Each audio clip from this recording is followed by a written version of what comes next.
அந்த வாயெல்லாம் ரொம்ப புண்ணாக இருக்குது, அதுக்கு என்னங்க பாட்டி பண்ணுறது? ஏதாவது இலை வைத்தியம் ஏதாவது இருக்காங்க பாட்டி? கோவக்கீரை.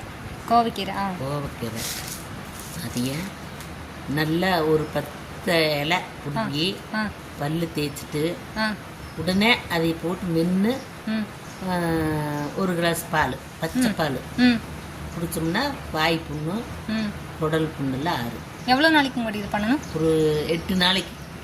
8 நாளைக்கு தொடர்ச்சி அதை முழுக்கிட்டு வந்தோம்னா காலையில் வெறும் வகுத்தில் மெல்லணும்.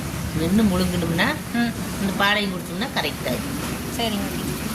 அப்போ இது கோவக்கீரை பருப்புலையும் போட்டு கடையில் கோவக்கீரையும் பருப்பு எல்லாம் ஒன்றா போட்டு கடைஞ்சிருந்தாலும் நல்லா இருக்கும்.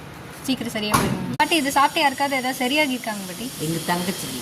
உங்கள் தங்கச்சிக்கு? ஆமாம், எங்கள் தங்கச்சிக்கு வாய் புண்ணு இருந்து நல்லாகவே இல்லை.